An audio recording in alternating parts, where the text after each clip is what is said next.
I don't know if you've ever met like the quote that self-made man.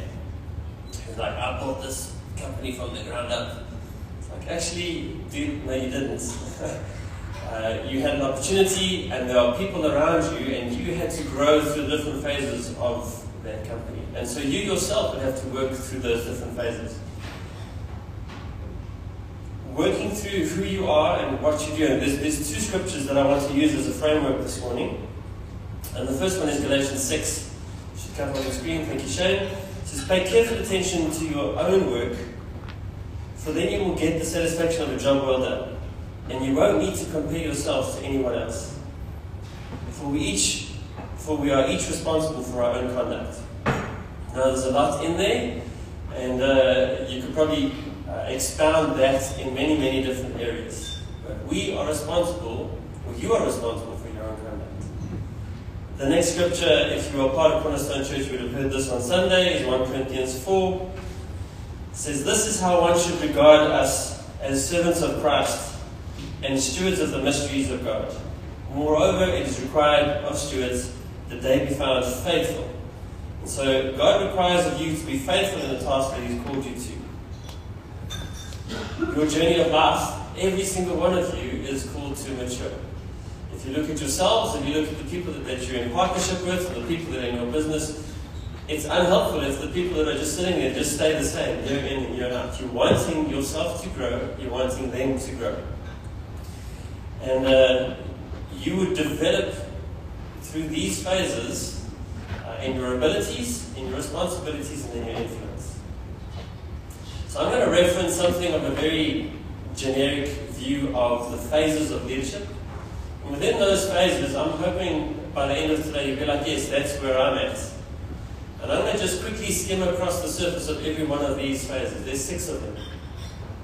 And in that space, I'm going to reflect some, and maybe I'll ask you the question, you can help me with it. Is in these phases of leadership, somewhere in the Bible is a character that you can reference to be like, oh, this is how this person actually reflected this phase of their leadership.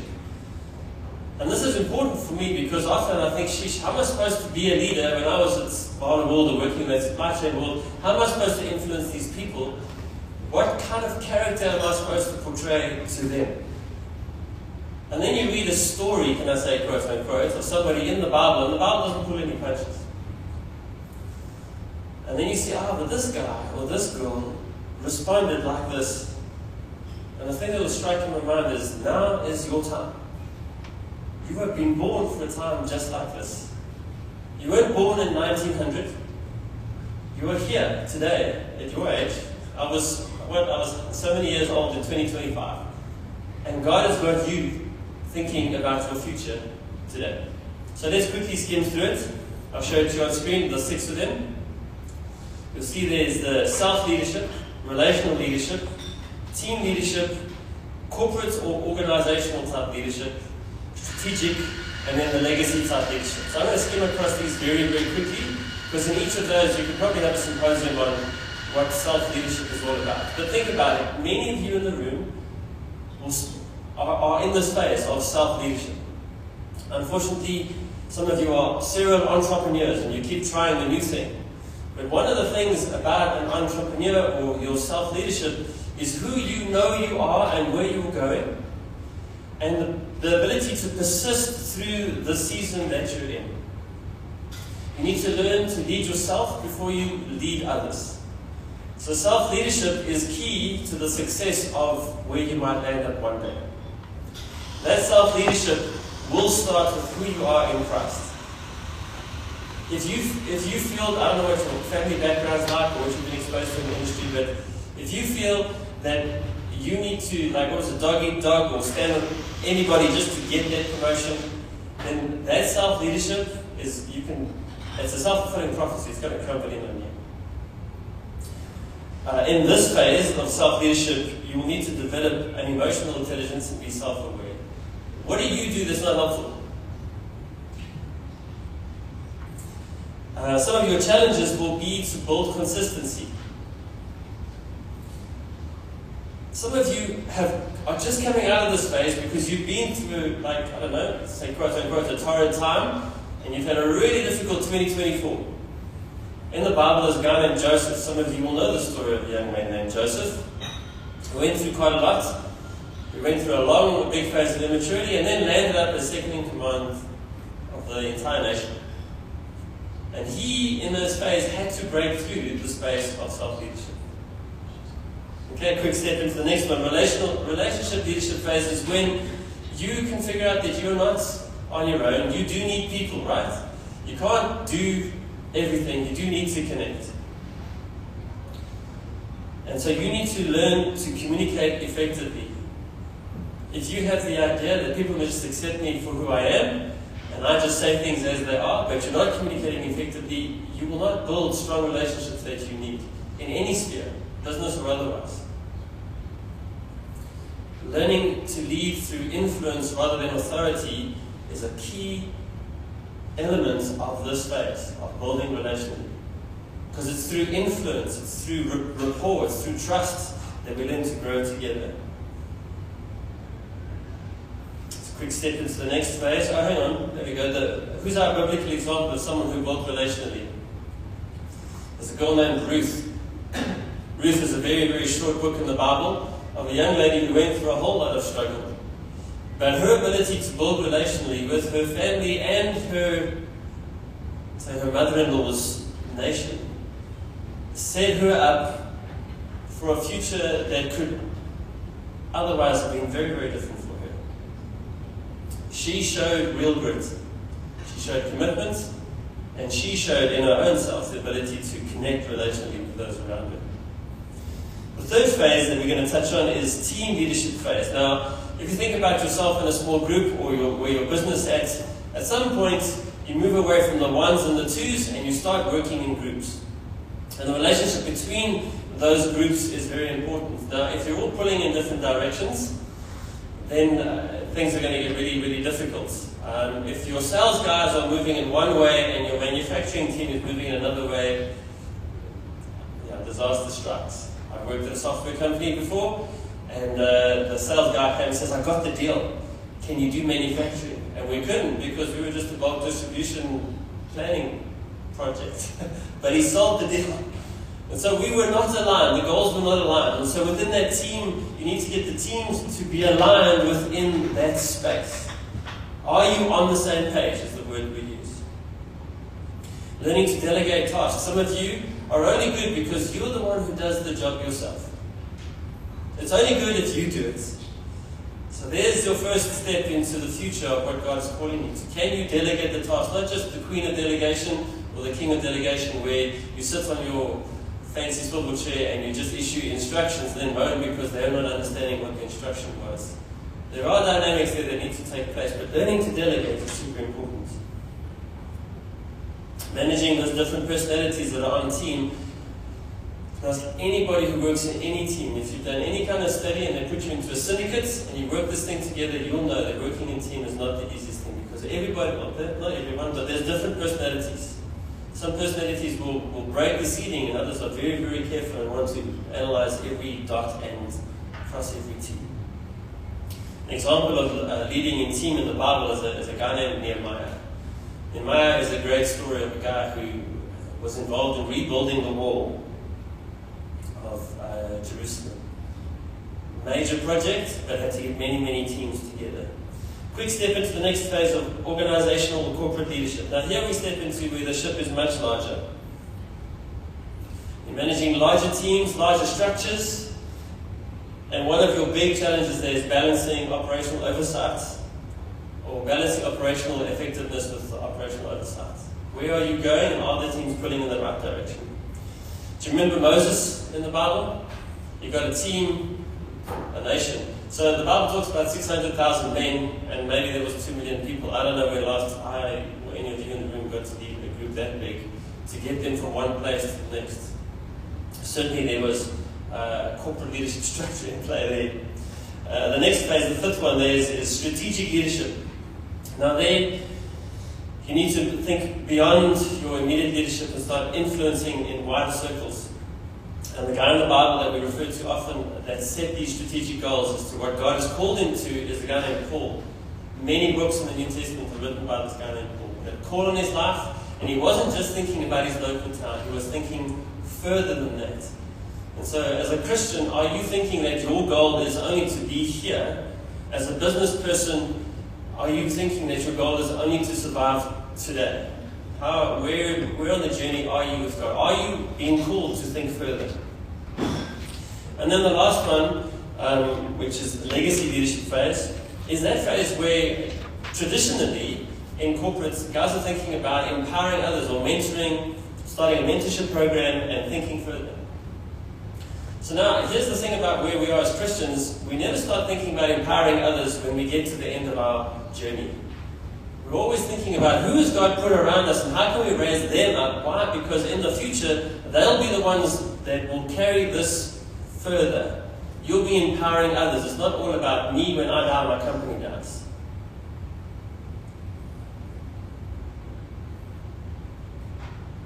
Jesus was an example to us in this regard, where he empowered a very small group of young men and said, this gospel, I want you to take it everywhere.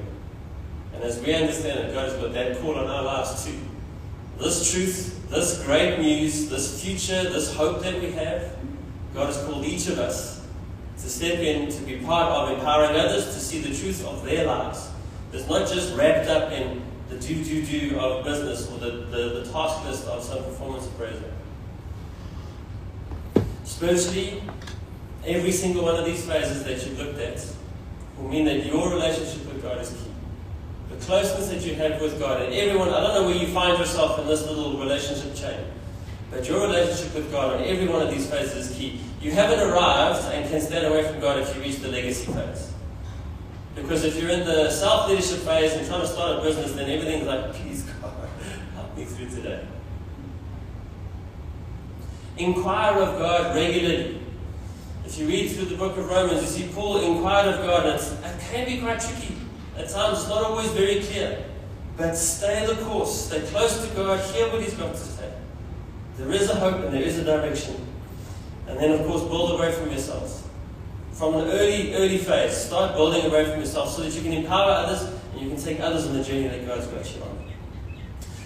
Good to remember is that these phases are not always linear. And personal growth will be continuous. You do need to invest in yourself. Invest in where you're at. If you take an honest look at where you're at, it's important. So there are a few questions that we'll pose to the table, if it's okay, Craig, is to figure out where you're at, what phase you're in, and what adjustments you feel that you need to make. So like I said, these phases are quite complicated at some level. But if you were to figure out in what phase are you in at the moment, start there. If you just quickly check the people around the room. You don't even have to own your own business. If you're working for a company, what phase are you in at the moment with regards to those very quick descriptions that I put together for you?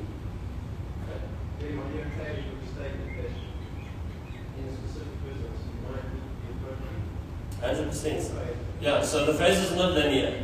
So you might need to reiterate, so you started one thing, but now you started something else on the side. So this is maturing, this project or this line is maturing, but something else has come up. Either you've got a new team member or you've started a new product line. Something else has happened. So now you're re-looking at exactly what Craig is pointing out. You're not always in the same phase. Questions, yes. Just put the questions up on screen for us. Those ones? Yeah, okay, we should just leave them on screen for table discussions. So okay if we break, Craig, you want to facilitate table discussion? Alright, cool. Let's just start there. Craig will call it, so introduce yourselves quickly if you don't know each other. Have a quick chat and then just figure out where you're at and if there are adjustments that you need to be making in relationships and reflect on them.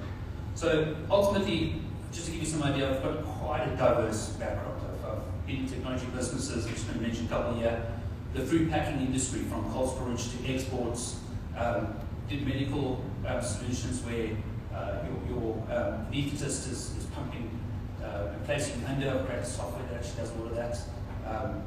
All the way through logistics to high-speed OCR in the early 2000s, telecoms industry, which is where I'm at Craig, and ultimately now in digital commerce, but very different. There we're focusing on manufacturing and distribution. So let's just talk some of the core principles as I reflect on this. I want to just pull some nuggets out that I thought was very, very different for me. So, being a lifelong learner, and there we go. So for me, I've mentioned a couple of times, just being curious to keep growing. So ultimately, we talk about reading, taking courses, and I just want to talk about it, seek mentorship. These are some of the things that will feed you. But we operate in an information age where learning is highly accessible. There's courses you can look at, YouTube you can look at, and we can even reach out to AI in this day and age to educate ourselves on topic very quickly to find it. But that's not just accessible to you, it's accessible to everyone, your competitors and every other business out there. So if we're not embracing a learning attitude, we're going to find ourselves caught a little bit behind the curve. And for me, it's less about the certification, the badge. And I want to highlight that I say that for key businesses, including our business, some of the certifications are required. The ISO for your industry standards, maybe there's certain things that will change or move the needle for your business. But yeah, for me, it wasn't firstly about certification, it was about the learning and deep learning and actually the curious learning in that process. So I apply myself quite a bit to remaining relevant in whatever space or sphere I operate. And that ultimately gives you a competitive edge when you operate in the market. Next point there, Shane, seek wisdom, not just information. So knowledge is more than just actual facts or just having the information in hand, just knowing how to apply them and when to apply them. So not everything you learn or read will give you the full perfect answer. And at some point, we're going to be very careful this of learning too much. I'm going to talk a little bit about perfectionism. But ultimately, it's also, sometimes we can get stuck there, learning too much and never applying it. In applying it, you'll find the wisdom, you gather information back, you start to educate yourself through that cycle. So for me, it's about not being scared to try some new or different things. The kind of things we look at within our business is trying new technologies to create a competitive edge for our customers. Trying new commercial models, something we haven't tried before, so the way we sell things or the way we deliver things is very, very different. Something that your competitor or the industry's maybe stagnated on or hasn't changed up. So look at a little bit of experimentation in your world, and ultimately be comfortable to make the odd mistakes. You'll find more often than not you're probably not going to make them, but when you do, learn from it, adjust, and apply that back into your wisdom. Recycle that back into what you know. Our next point there is operate with integrity and purpose. So ultimately, I think everyone's aware that it's key to have ethical decision making and to lead with a sense of purpose, not just for yourself, but also for your customers and your teams that you operate with. So our success is likely setting up others for success. So that's the way I like to view it. Is if you're so self-centered on your business and not on what's happening within your business and what's happening with your customers, ultimately you're going to stagnate. It's going to only happen there, and nobody's going to actually see it move. So ultimately, to ensure this successful, you want to impart that, and you do that through being purposeful and ultimately doing it with a form of integrity, even when that integrity is that you make mistakes. I think owning up to them would probably be the best thing, or one of the elements that ultimately would step you forward in your business. And then ultimately, lead by serving. This is probably key, and actually I want to talk to anyone also considering the business as a future sort of sale. This is something I just want to highlight. So ultimately, it's about enabling your people, and that actually starts with serving your people. So if you've got a business that at one point you're also considering selling or want to move it forward and grow it and ultimately free yourself to focus on broader things, it means that you're going to spend time mentoring your people, serving your people, being comfortable with the fact that they can make decisions in your business. And that's going to free you up to actually, often people are scared about imparting knowledge and are scared about what it might mean to actually hand it over. Maybe they'll become a competitor. You'll find it's actually quite activates people. It does completely the opposite. They become effective, and ultimately they strive for the same excellence in the business. And excellence becomes a shared goal in your business. It's a cultural shift that you'll see in your business. So just moving on, I want to underpin this also with something that's highly influential. I've been speaking very broadly on business, but I haven't spoken a little bit about my faith. So it would be a miss to not talk through ultimately the road of my faith in business. So I'm going to share a couple of key verses that I think underpin this message. So it's a concept of do it well mindset, and it's likely a verse you actually have heard many times before. It comes from Colossians 3:23. Whatever you do, work at it all with your heart, as working for the Lord, not for human masters. And yeah, it's just ultimately, I mentioned before, success is different for everyone. But ultimately for me, it's not the pursuit of recognition or reward from others. I've got a different sense of purpose when I operate in business. And that probably is also an underpinning to, and this is something that's always developing. So this is not something that I've just arrived to. This is something that's, like anything you do, I'm continuously improving on that. And then ultimately, I just want to move forward into continuous growth. It's also just getting wisdom. So this comes from Proverbs. I've just given you the NLT that probably interprets a little bit better there. Getting wisdom from the wise is the wisest thing you can do. And whatever you do, develop good judgment. And this is just seeking wisdom above all else. Knowledge just by itself is not power in any kind of shape or form. And it really comes through ultimately applying that knowledge into whatever you do. And that will create well-formed, impactful decisions in business and in life and within any kind of aspect you operate. And then a key element that also just underpinning there is serving others. So this one comes from Mark 10:45. For even the Son of Man did not come to be served, but to serve, and to give his life as ransom to many. So, for me, true leadership is rooted in service. Placing other people's needs before yourselves. So that underpins also the way I serve my teams, my customers, and I do things a little bit differently. I know that my success is actually linked to their success. If they're not succeeding moving forward, none of us are moving forward. So once again, just share information freely with your teams, with your customers. People hold on to information, knowledge, as if it's some sacred thing that's going to take you forward.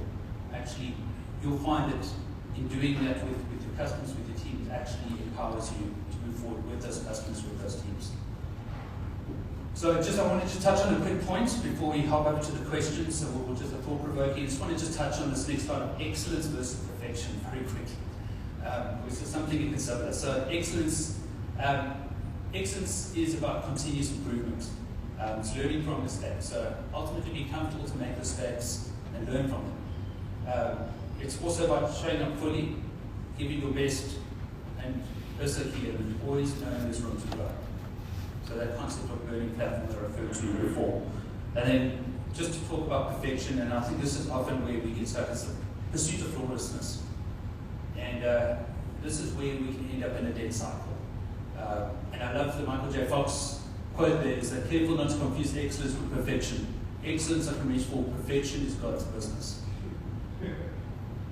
So there's a famous actor quoting, and said that ultimately, those who are in the faith know there's only one level of perfect in this world. So be careful of perfection, or just having all knowledge is going to give you the perfect answer. Putting things into action and ultimately changing the status quo is what's going to change it. So I wonder if we can just hop straight to the actual questions. So I just want to leave you with some parting thoughts after that conversation. We've got the questions there for us. Yeah. So the questions here, just to leave you something to apply yourself to, is how are you leveraging your skills in leadership to create a culture of excellence in business? Here there's a culture of excellence, something that imparts across the business.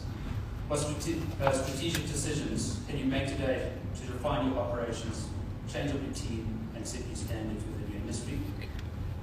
And lastly, to hold yourself, once again, a key word, accountable. To continuously step up, ensuring that your business not only thrives, but inspires others to pursue excellence. Great, thank you.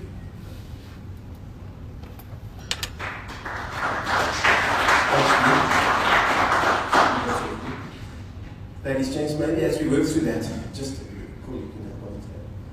as we work through that, just to follow on what Darren was speaking about, if I look at the way that he operates and the way that he works, it's this concept of having knowledge and then applying knowledge.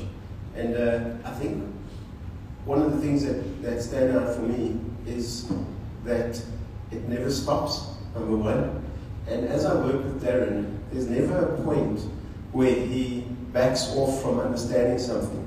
Many people that I speak to, even people that are mature in business, they get to the point where they believe that they know enough. And just an encouragement that things are always changing, it's moving forward. And I don't think we can know enough. And one of the things that has stood out for me with Darren is every challenge that I've thrown at him in terms of trying to understand something, he not only goes and understands it, but he gets himself to a point where he stands out as an expert in the industry. So he's quite a humble person sometimes. But as Darren sits here now in the last 4 years, these are things that just to share with you in terms of where we take this to the level that we do. We work in a country, in South Africa, business population contributing to enterprise business, Sean, 20,000 people at top level, maybe more, 40. Okay. So out of 40,000 people in South Africa, I'm not talking that there's only 40,000 people working. I'm saying people that are championing industry, 40,000 people in specific sectors. Darren, in the last 4 years, has established himself as one of the top 10 people in securitization. So those are the areas that he takes on and he gets into, so that when we go into a conversation with the customer, with the supplier, we can have a meaningful conversation because of the knowledge that's been gained. And I just challenge us today, as we look at these things, where do we stop and not gain more knowledge? As I look at Sean sitting here, also one of the top 5 possibly in the time zone that we operate in his industry. So many others around the table, but that's the pursuit of knowledge, not of excellence, not of perfection, but understanding everything that we could possibly do. I just want to reiterate that I also sit with some people and I see the opposite, where they proclaim to be in a certain industry, and within a few minutes, I can see that I know more about this industry than they do.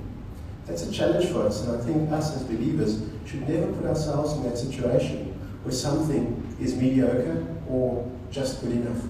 Let's put ourselves in a position where we're doing it better, we understand it a little bit more, not that we become academics. Maybe some of us are in academia, the guys that get their degree, then they must do the masters and the honors, and then they do the PhD. When they're 40, they're still working at the university. I'm not talking about that, and maybe there's space for that. But I'm talking about being able to continuously apply ourselves. And that's really encouraging to see when you sit in a situation when you speak to a customer or you speak to a supplier and you understand that this person has got himself to a point where he really understands what he speaks about. So maybe as we just work through some of these questions, maybe we won't have time for all of them, but I think maybe in your workplace yourself, maybe some of your colleagues, and I just want to extend this to the point where it's not only your team that you interact with, but also your customers and suppliers, because that's where I think these things play out the most, specifically with customers. So let's take a few minutes just at the table. I'm going to set a time to 3 minutes if that's okay. Let's just discuss where we think we could improve in these areas in terms of our knowledge and understanding. Yes, possible.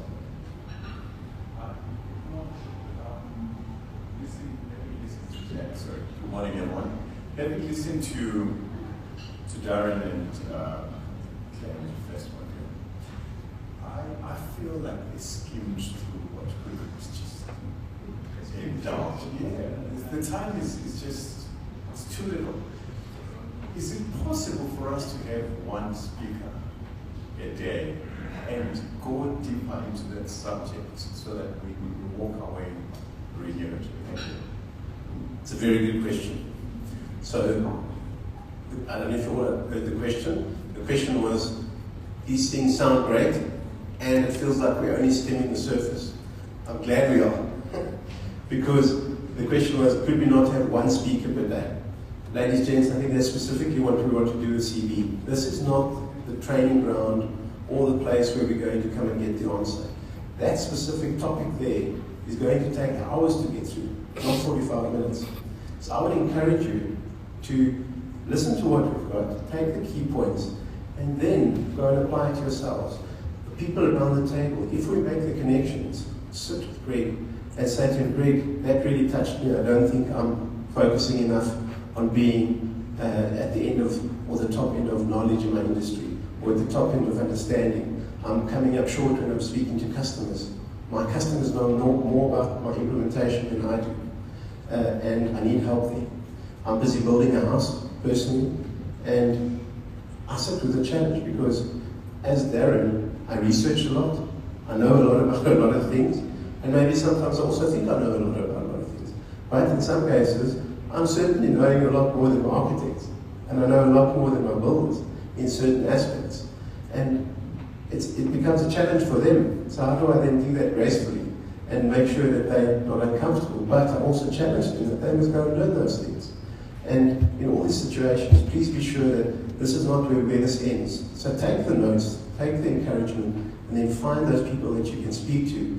There are people that are willing, and if you look on the table, there's QR codes, so put your name on them. There's a gent that's just asked, I would really like to see that. I'm going to put you in touch with Darren. Darren's going to jump onto a video call with you, and we'll work through it. And that's the purpose of this. Does that make sense? Does anybody else feel that we skim through these things? So they're deep, they are insightful. You can have a 4-day program on this as opposed to 12 minutes. But I think the concept is to make sure that we whet your appetite, understand the principle, and you take and say, yes, that's relevant to me, and I need to do it. Leadership, guys are doing degrees on leadership, right? And we can't possibly cover that in the morning. Does that make sense, brother? Okay. Yeah, so let's discuss that around the table.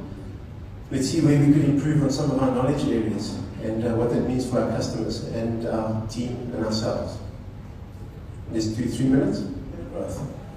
Sometimes the growth is there to be found, but because of what we've done 5 times over in the last 10 years, we might be limiting that growth. And many of us probably like to be comfortable in what we do, but there has to be this concept of continuously innovating, adapting, and preparing. Because otherwise, if we put something into that vessel of ours, into that business, into our life, it may crack, and it may not be able to flex and expand as we think it should.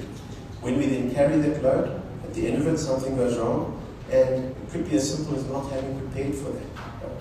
So then, as we look at the process of preparing the new, as I'm going to have to speak very fast because there's a lot of points, and I apologize, but I will make this available. So, what is this new wine? It's something new, it's something fresh, it's something vibrant, it's something that we would like to start implementing. Are we prepared for when he starts pouring this into our business? Have we asked him? And are we able to look like? And then the question is, what does the success look like to you? I was going to go through this question, but we won't have time. So, what is that going to look like for you when God starts pouring this into your business and into your life? And then, for me, it's all about making sure that we've prepared this wineskin, which is us, or this business, for proper stewardship. Jack, are you right? So it's not just about making sure that we can replace things. So there's a washing, there's a conditioning, there's a softening, there's a stretching. I don't want to harp on this, but Jesus speaks about it very quickly. New wineskin. If you go and read up what was happening to the wineskin, goat, sheep, gets washed, gets tanned, gets washed, gets tanned, gets washed, gets tanned, gets oiled, gets cleaned, gets oiled, gets cleaned. So there's consistent renewal. So that's what he's referring to now. Let's put that back into the metaphor of our business. What are we doing to clean, refresh, condition this business and ourselves to be stewards of what it is that God has in store for us? So he says, let us prepare properly for the stewardship of what he's bringing. And this renewal has to be through the faith that we have in our Father, as Greg has shared. It can't just be in the programs we adopt or the models that we try and implement. I'm a firm believer of models that have been built by business professionals, the 7 habits of people, the specific pyramids of success, etc. Use those things, but ultimately it's about the faith of what it is in our business. And once we see our business as what the Father sees, as part of the extension of His kingdom, this is where we see the real growth and the real opportunity in our business.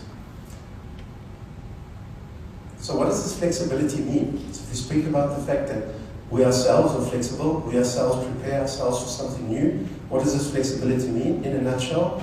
Are we managing it well? Are we good stewards? Are we too busy with the old to see the new? Okay, so many businesses are playing catch up. Some of our businesses are that way. We often joked in the software business, you're still busy implementing certain things you've sold 12 months ago. Sometimes it gets frustrating because you're busy implementing things that have already been done before. And we have to make sure that we don't get stuck into finishing last month's deliverables because we won't have the time to see what new is coming. And then making space for the new, right?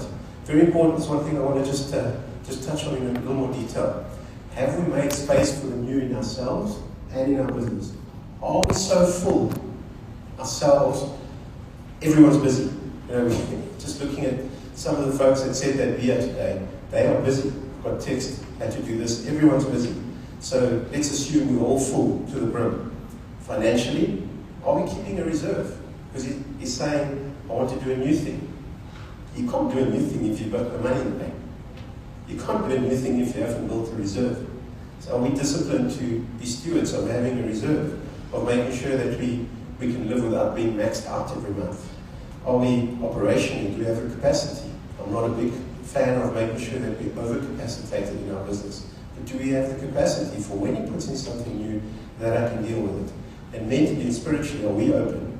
And are we prepared for his plans? So just to focus on those three items and making space for the new. And then there's preparation in the stewardship too, right?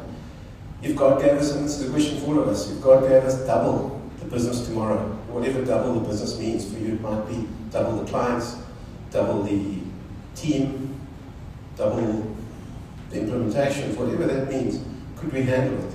And some businesses don't not scale. When we say scale, get bigger, improve their footprint, have more influences. Some business scale, not because there's no opportunity, but because they don't know how to handle it. And I can see that in some of my own businesses with some of my leaders. We've got the opportunity, but they may not be ready to accept it, or they're taking too long to take on the opportunity financially, mentally, spiritually, and preparing.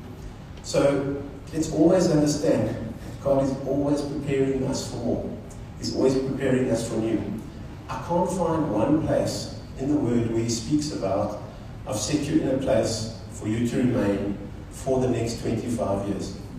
And maybe I've missed it, but I've never seen it. So that implies that He's consistently looking for renewal. So, and it's not just about what we're handling now. I can be a good steward of what I have now, but am I preparing myself to be a good steward of what He has in store for us? Darren and I are planning an expansion to our business. We're preparing ourselves now for what that will look like. Sometimes we argue with each other because it seems futile. It seems futile to register the new business, to open the new bank account, to start looking at CVs, to start looking at the customers, to take a decision on the technology, to spend some money on it. If I'm not preparing for it, what's God going to put it into? I don't believe God's suddenly going to open up this big thing and drop it in there if we haven't prepared for it. Because we pray for it, we're asking for it, but we don't have the discipline sometimes in the stewardship to actually go and absorb those challenges. And then I just want to touch on this, and as I'm going to try and wrap this up. But we speak about Romans, do not conform to the pattern of this world, but be transformed by the renewing of our mind. And we can interpret that scripture the way we want to. At a very spiritual level, it is renewing our mind to that of the Father. But everything we do is saying to us, if you don't change, if we don't renew, if we don't take on the new things that He has in store for us, it will burst the skins. And everything will be ruined. What He's put in there, He's not going to let it go, right? He's going to have to put it somewhere else. And we're going to end up with something that might be ruined. Relationships, partnerships, we've all been in them. Customer relationships, because maybe we haven't prepared. And if we refuse to change, we might lose that opportunity, we might lose that blessing. And something just to leave with you is old mindsets. And an old mindset can be when you are 19 years old or when you are 65 years old. An old mindset is not an age-related thing. But an old mindset, not looking at the new, plus a new opportunity, don't go together. What's that little yin-yang? It doesn't work together. So I'll give you a new opportunity, a new perspective on things. But if you enter that with an old mindset, it's frustration and failure. I haven't seen one example where that actually works out. In a partnership, in a business, everything else. And the scripture to support that, no one starts drinking old wine when there's something new. And sit down and say the old was better. And if you find yourself in a place looking back saying the old was better, there's quite a few scriptures to remind us of what we do. So for the business and a personal challenge, reflections, for us to talk about at the table just now, what old wineskins in our lives might need renewal, and then what old wineskins in our business might renew. Are we resisting some form of change because it's uncomfortable? I've taken two wonderful gents in this room through a completely new process in the business, and I could see the resistance in the beginning. I could see the way they're looking at this thing saying, it's a little uncomfortable, there are new relationships that need to be formed, there's new ways of doing things, there's habits that have been formed. The new things are not always right, but let's be open to that change, because if we resist it, it's good. Let's be uncomfortable, but let's pursue that. And I think the practical actions for us guys, as believers, number one, for us personally, number one, as Greg has said, spend time in prayer and reflection, number one. Seek God's vision for your business. Go and read the paper. Go and read, not the newspaper, not public news. Go and read the white paper on the topic. Go and read about expansion into the market. But first of all, sit with the Father and say, Father, what is your vision for me and for this business? It's a blessing to be able to sit in the business when you can sit with your partners and pray with them, and not when they bring their great intellect to the table, but rather just say, let's humbly sit and seek God's vision for this business. And then seek wise counsel. You know, we speak about people in this room, seek wise counsel. It's something that I've done consistently in my life, and even to this day, 90% of the people that I engage with, that are friends, that are mentors, know a lot more than me about things, consistently. And then be open to learning, as Darren has spoken about, new strategies, new systems, new technologies. Then once again, we come back to the faith. So we say, speak to the Father, take some action, but then come back to your faith. Then step out. So I've prepared myself, I've spoken to the Father, and I step out. Then let's just give this as a bit of encouragement for all of us. And I'll speak through it very quickly just to encourage you. So put your name in front of that. Carl, Sean, Rainer, Greg. The new is full of potential for you, my friend. But you need to be open and flexible, strong and ready for the transformation, and then steward it well. Sean, John, Darren, Megs, Roland, it's a natural instinct to resist this change, brother and sister. But stagnation is not the choice. Any renewal in your business is about staying relevant and agile. What mindsets do you need to change in order to move forward, Greg? And are there areas in your business, Hammond, that need to be fresh perspective, more agile approach? Perhaps it may be a bit of a cultural shift as well.